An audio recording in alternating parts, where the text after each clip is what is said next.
Hey there, friends. Welcome back to another Free For All Friday. I'm, of course, Paul Glasgow with Legally Armed America. Today's Free For All Friday is probably not going to be as upbeat and as enlightening as it usually is. I know we usually have a little bit of fun on Fridays. Not so fast today, because there are some things that are bothering me in the whole political atmosphere. And maybe it's a lack of things that are not really present. I'm not seeing anything about it that's kind of bothering me regarding the Democrat candidates, more specifically Tim Walz. Whether or not you knew about it, there are stories about some misappropriation of funds. More specifically, in a lot of cases, it was COVID funds that were being given to a lot of these different states to, quote, feed children during the lockdowns. Of course, Minnesota was happy to lock everything down. In fact, they seemed a little bit overly happy to shut everything down. Schools, cities, everything was shut down. And the federal government allocated a bunch of money to the states, and the states did this as well. And they gave that money out to different organizations. And there was one particular organization that was a Feed the Children type organization that Tim Walz had 17 or 19 appointees, specifically appointees that he put in place that were in charge of delegating all that money, sending all that money out and giving it to the right people. This is the beginning of the corruption that I want you to see about. At least 16 reports critical of specific state agencies for allowing alleged fraud, waste, or mismanagement during Walz's 6 years as governor have been published by Minnesota's independent auditor. He is the executive body in charge, right? And can you blame him individually for each individual thing? No, but he took absolutely no action to change the outcome. There was nobody that was terminated because of the failures of those agencies. Lisa Dameth is a Republican minority leader in the Minnesota state legislature. We have an issue of fraud here in the state of Minnesota, that we have $500 million in known fraud under Governor Walz's time in office. And you're talking about feeding our future. That's one of them, yeah. Feeding Our Future, a program overseen by Minnesota's Department of Education, was the single largest COVID-19 fraud scheme in the nation, according to the Department of Justice. Nearly $250 million in federal tax dollars was supposed to go to feeding children in need. Instead, dozens of people involved in the scheme stole the money, buying houses, luxury cars, and a suburban bar and restaurant, according to a federal indictment. At the time, Governor Walz defended his administration. We caught this fraud. We caught it very early.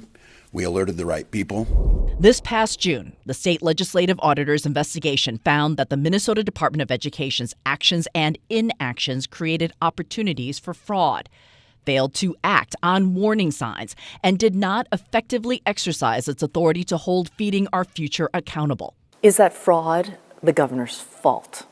When he is not holding any commissioners responsible, then yes, Governor Walz is responsible for the fraud that has been ongoing in the state of Minnesota. By not making any changes within his administration, then yes, it falls squarely on his shoulders. A spokesperson for Governor Walz told CNN that state agencies have implemented suggestions by the auditor, and sometimes they disagree with the auditor's findings.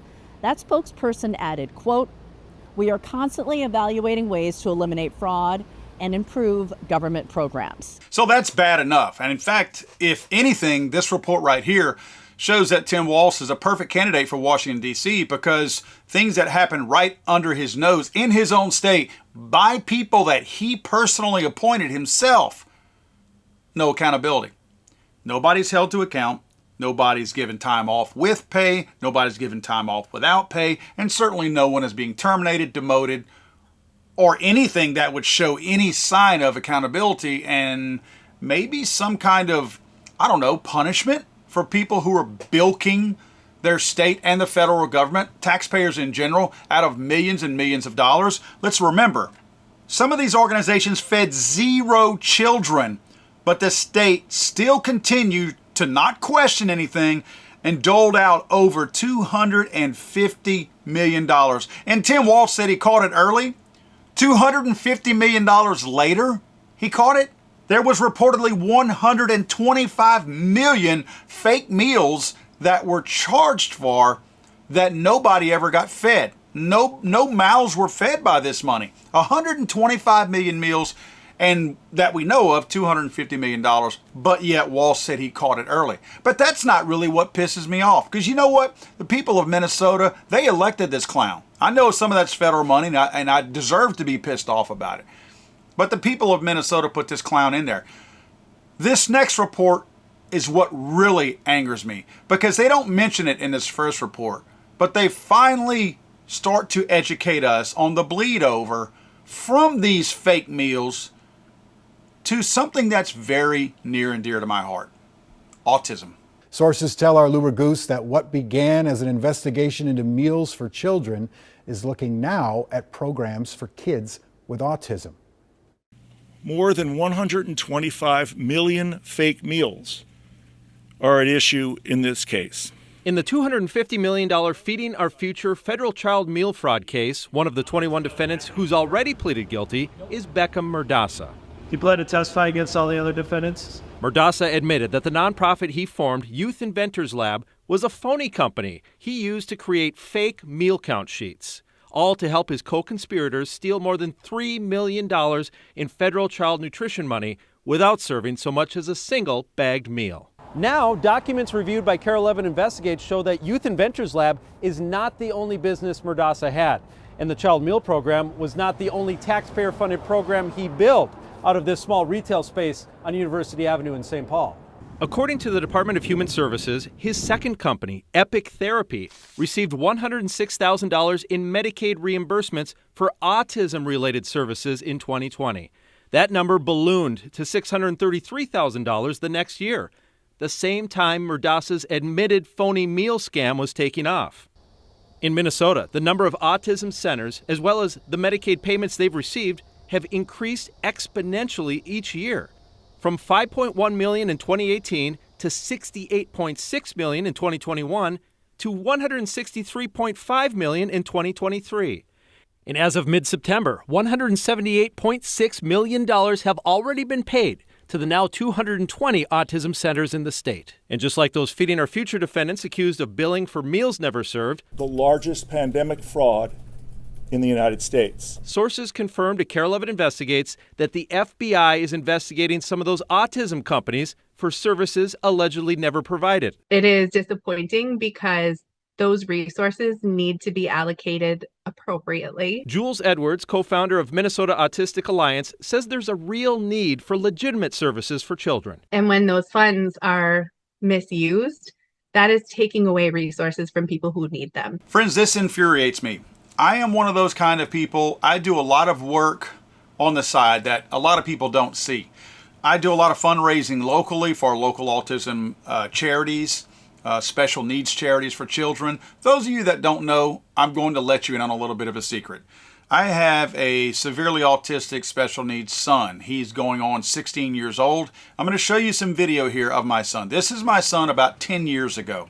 I'm showing this because obviously he doesn't look like this anymore, and the nutbags out there who run the anti-gun community that have sent death threats to myself and my family, you're not going to recognize my son by these particular videos. My son is nonverbal. My son will never live on his own. My son requires 24-hour care. He looks perfectly normal in these pictures as a 5-year-old, but he is not. Again, he cannot communicate, and he is not capable of functioning on his own. My son is not a success story in the autism world. Worse yet, my family gets denied care all the time. Why? Because my wife works and because I work. We're too successful to qualify for anything. We can't even get one of these fake bag lunches. We can't get any of that. We will spend in a given year between $75,000 and $100 and something thousand on additional care for our son because we don't qualify for anything.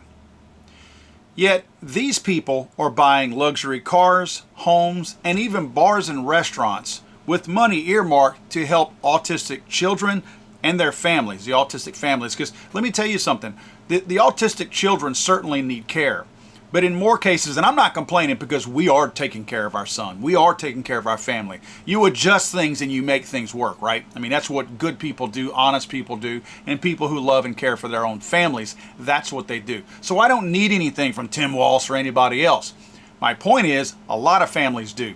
And a lot of families aren't getting it because these people are stealing this money. And they're taking the money that has been earmarked and should be given to these families who are struggling.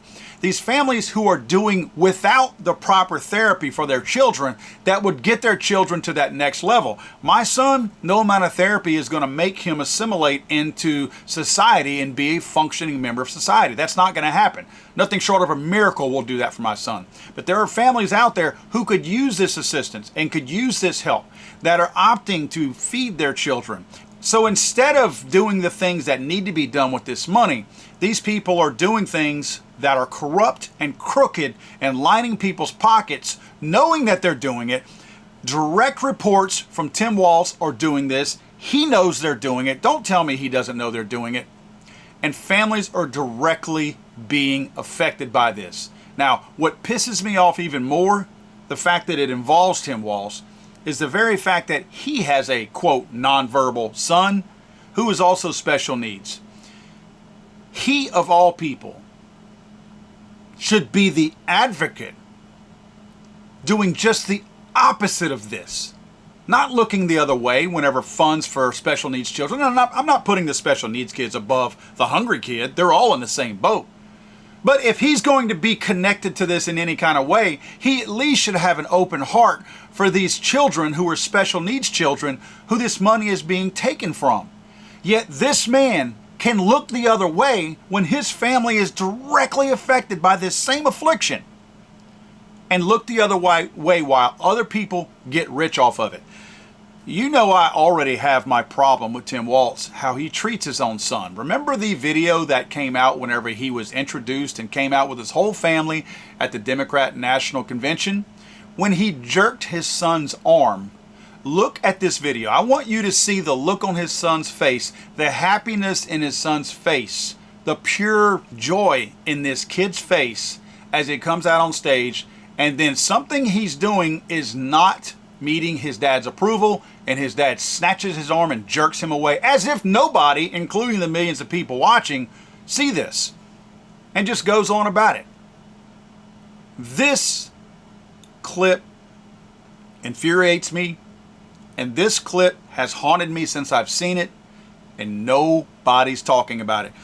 You guys do realize, those of you who would cast a vote for Kamala Harris and this Tim Walz character right here, that what you're voting for is a party who seeks to protect all the silly things. Air, grass, water, the environment, as if that's a thing. Dogs, all animals, bugs. They want to protect everything out there, except what? You know what I'm going to say. Except children.